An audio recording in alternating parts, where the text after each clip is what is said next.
And good afternoon. Welcome to the Children's Book Talk.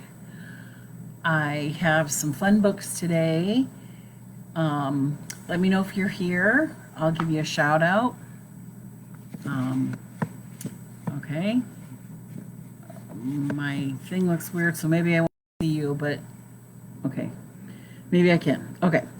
So my books today are all set in Chicago, which I thought was I always try to look for different themes for our books, and I thought this was kind of fun. And actually, there was a lot. So I'm going to start with the first one. This is the Chicagoland Detective Agency. This is the Drained Brains Caper by Trina Robbins. And this is a graphic novel, and it's just a shorty, and it's in black and white. So Megan, this is Megan. She was kicked out of school for setting off the sprinklers and the fire alarm. And so she was kicked out of school. Her father and her moved to Chicago in order for her to go to another school and her dad to go to a job, for a job. And he wants her to go to summer school so she can make up for her lost time and also make friends and be prepared to go to Stepford Preparatory Academy in the fall. So she's looking for, this is Rafe. She is looking for a pet, and her father is allergic to animal fur, so she has chosen a tarantula. So she goes into a pet supply store, and here she meets Rafe, and she says she wants a tarantula. He's kind of annoyed by her because he's kind of like a computer nerd, and he's a smarty. He's creating a program called Delete that to get rid of things like her, is what he says. Very rude. And so he's really annoyed by her because she's kind of looking over her shoulder. And so she's like, oh, she leaves. I've made a friend. He doesn't see it that way. So she goes to school, and the first thing she notices are the kids. They all, I don't know if you can see it, they all have a bandage on their forehead, and they look perfect. And so she notices right away that they look weird. She can't figure out the bandage. Her thought was, do they all have the same zit? Are they all this clumsy? She doesn't like to be there, and of course she's going to make as much trouble as she can. So at lunchtime, she refuses what they offer her because she says that she is vegetarian, and they're not happy with it, but they let it. She has yogurt instead, but the lunch lady's not very happy with her. So the next day, she goes ahead and she takes the lunch, but she gives it to her classmate James, who scarfs it right up, and he's actually been having to limit his food because he's a little husky. Well, during math, which is right after lunch, he malfunctions. I mean, he starts screaming out the weirdest things, but nobody reacts to it. And a couple people come in and they haul him away. And she's looking around like, what just happened? And nobody seems to care. Well, the following day, she starts a food fight. She's over it. She doesn't want to eat what they have to give. She doesn't understand what's going on in the school. So she is hauled off to the principal's office, where she tricks her into looking the other way. And while she's looking away, the principal injects something into her arm. She wakes up. She finds her hand and feet tied together. She doesn't know what's happening. And why does the nurse look so familiar? So check this out in our graphic novel section, Chicagoland Detective Agency, The Drained Brains Caper by Trina Robbins. The next one is called The 68 Rooms by Marianne Malone. And if you can see, she's in a little room. Okay, see, she's little. Okay, so this is Jack and Ruthie. They're friends, but they are, you know how they say opposites attract. Jack is he's up for any challenge or any up to any kind of shenanigans. Ruthie's like, I just want to do my work. I want to be a good kid. But she's kind of feeling sorry for herself when the book opens because she shares a room with her sister, and it's a very small room, and her sister has a lot of stuff. It's an older sister. So she just dreams of having more space and having her own room. So she goes off to school feeling very sorry for herself, and it's the day of a field trip. And they are going to the Chicago Art Institute. And by the way, they both go to a prestigious private school, but they are going because both Jack and Ruthie's parents work at the school. So that's how they are able to go to this school. And so they're getting a higher education. It's a fancy smancy school. And so they're going on this field trip to the Chicago Art Institute, and they're going to visit the Thorn Rooms, which these are real rooms. There's 68 tiny rooms. They're like dioramas, but they look at them through a wall. Okay, I'm kind of intrigued to see these myself. But so there's these tiny little rooms, and half of them are like old European rooms and old American rooms. So they go on this field trip. Ruthie is amazed by these rooms, how intricate they are. Like even a little fireplace, the paintings on the walls. She just can't hardly pull herself away from this. And there's other stuff to see in the museum, and the teacher wants to move on, and she can't hardly do it. Well, her Jack's mom is a chaperone, and she knows the security guard. So while Jack's mom is talking, Jack asks the security guard, do you think I could look behind where these rooms are? And because there's a little door there. And the guard said, well, there's really nothing to see. You just kind of see the back end of these little rooms. And he said, well, can I just peek inside? And because he knew his mom, he says, sure, just make it quick. So he looks back there. It's, kind of cobwebby and kind of gross, and he really can't see the rooms very well. And so he runs and he tells Ruthie about it. Well, she wants to look too. And so he asks the guard, and the guard's like, fine, just one more time, but make it quick. So while Ruthie and Jack, they venture farther into the room, excuse me, and the guard has to rush off for something. And while they're in there, they find this very heavy gold key, and it's got this engraving on it, and Jack puts it in his pocket.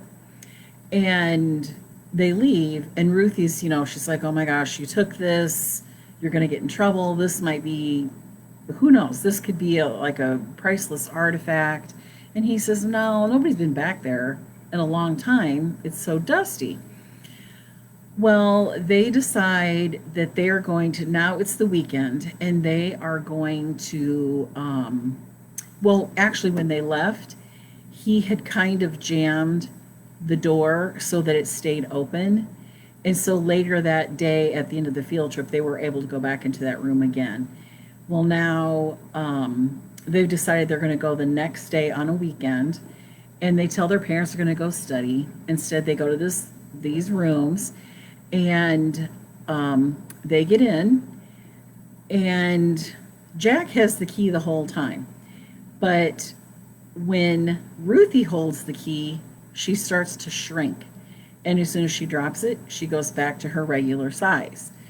They don't know what's going on. It doesn't happen to Jack. It only happens to Ruthie. And so they do it again, and she says she feels weird, and her clothes get bigger, and then they kind of fit her, and they get bigger, and they can't figure out, the wind is blowing. And Jack can see it happening, but it doesn't happen to him. So she's the one that has the power.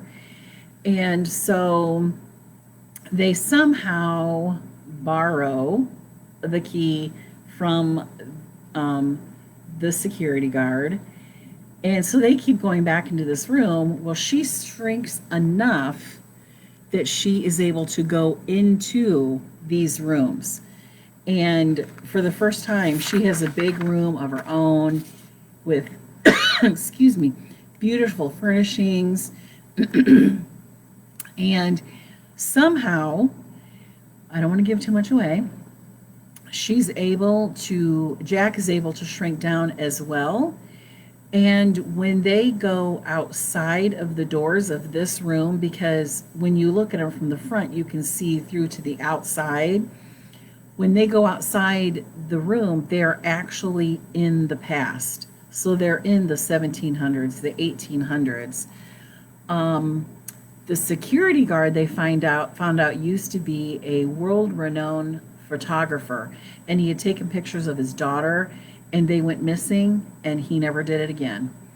Well, in their travels, they find a backpack, and it has pictures in it, and they realize that kids, have traveled in the past before them.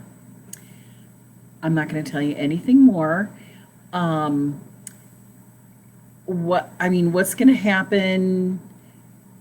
You need to find that out for yourself. Sorry.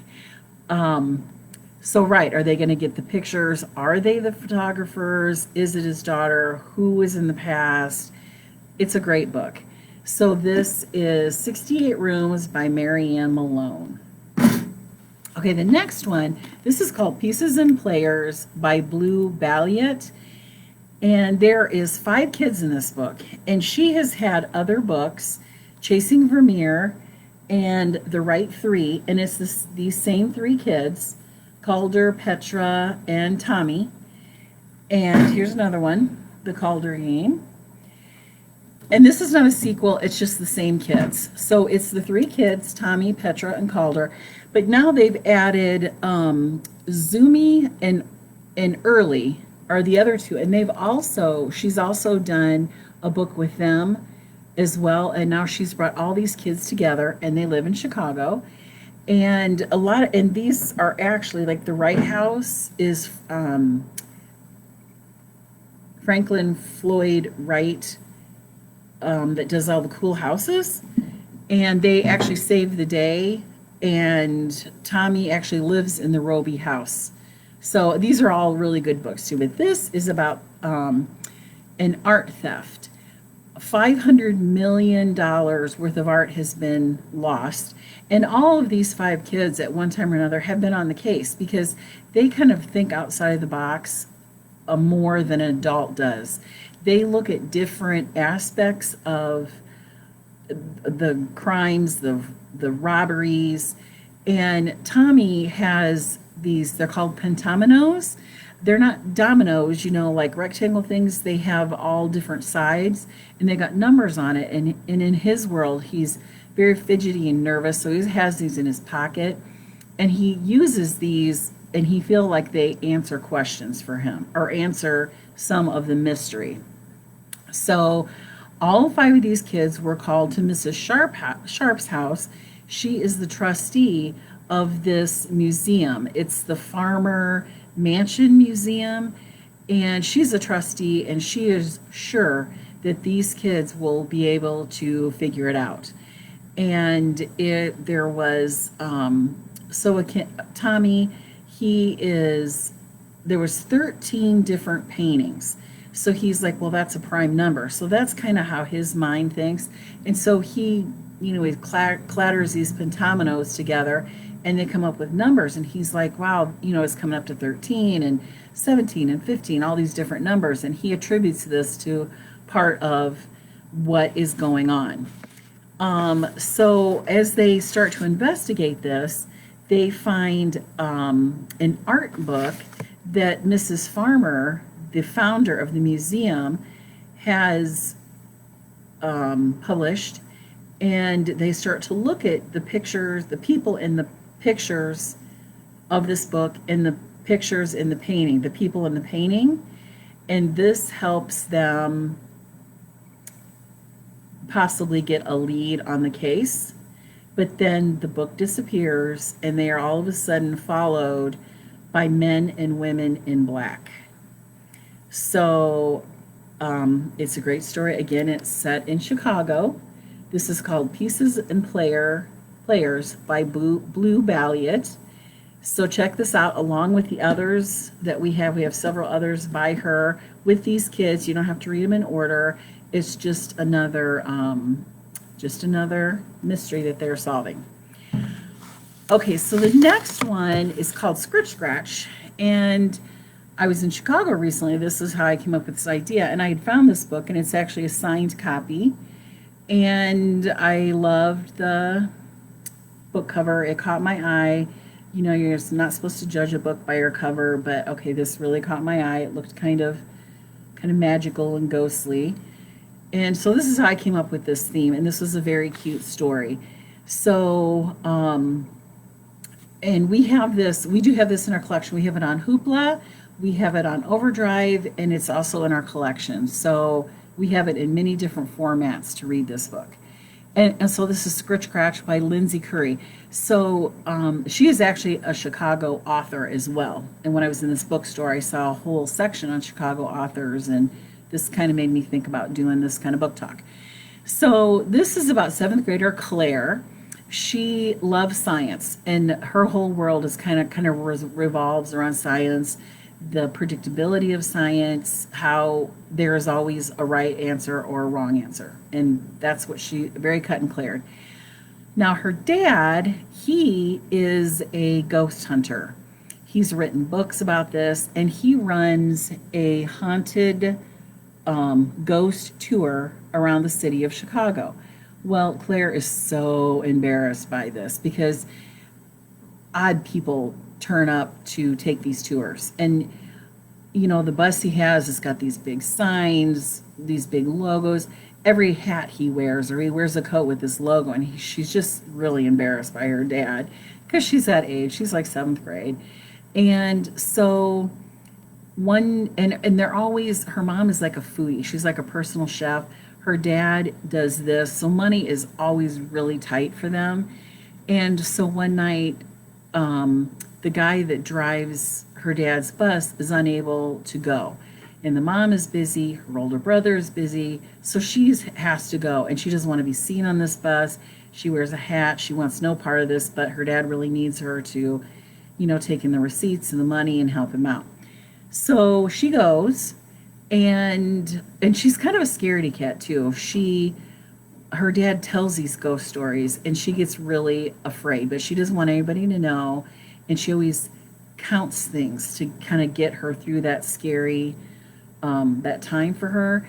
So, you know, she's telling her dad, I'll just stay on the bus. You know, I don't want to hear about all these scary things that have happened in my town. And they live in Lincoln Park, which is a very swanky part of town. And she describes her house, and it's really beautiful. I'm sorry, I'm getting off track. So while he is outside doing the tour, she kind of watches the bus to make sure, you know, nobody's going to give him a ticket. And he says, you know, the most important thing is make sure we don't leave anybody on the bus. So she's outside the bus. She knows everybody's cleared out, and she sees a blur on the bus. And she goes onto the bus, and there's somebody in the bathroom. She can hear him in there. And so when a lady comes in and she's like, oh, are you waiting in line? And she's like, well, I think there's somebody in there. So the lady waits, and she can't wait any longer, and she opens up the door, and there's nobody in there. And she's like, but I know there was somebody in there. I heard something. The light was on. She doesn't think anything of it. So they're coming back to the end of the tour, and she looks around, and there's a little boy in the back row, and there had not been any children on the bus because her dad doesn't allow anybody under 12 on the bus, and she thinks he's maybe 6 or 7. And the lady sitting next to him doesn't seem to even notice him at all. And she notices that he's wet too. He's just dripping and wet from head to toe, and she just can't figure it out. And she keeps looking around, and her dad is like, what's going on? You know, you're supposed to be helping me out here. So the bus clears out. No little boy walks by. She goes to the back of the bus. She finds a piece of paper that's got a number written on it, and it's all wet. And the spot that he was sitting is all wet, and she thinks it's weird. She asks her dad, did you see a little boy? And he says, no, there was no little boy on the tour. And on top of all this, her best friend, Casey, there's a new girl in school, and she started this is her science fair partner, because again, science is her world. And she's hanging out with the new girl, Emily, and now they are all about hair and makeup and boys, and Claire, she doesn't want any part of that, and she feels like she's left out. So she's kind of going through this, and she's worried about her parents and their money situation. And now this little boy has followed her home, and she hears Scritch scratching at the doors. There's like a tornado in her house. There is water. She will find it. She found it in her dresser drawers. It just came pouring out. It will get freezing cold. And she's scared all the time, but she can't tell her best friend about it. She doesn't want to tell her dad because she knows her dad will make their house as one of the stops on his tour. And he's also been commissioned to write another book. And she says, I don't want it to be about me. So she keeps it to herself. She doesn't share with her friend or mom. And finally, her brother is like, what is going on? And she finally tells him. And he doesn't believe her until he starts seeing some of this happen as well. So I'm not going to tell you in Scritch Scratch.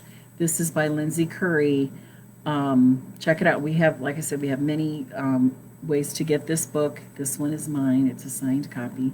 So check it out. Scritch Scratch, Lindsay Curry. Hello, Donna. Thank you for joining me. And thank you for joining me. And I will see you next week. Bye.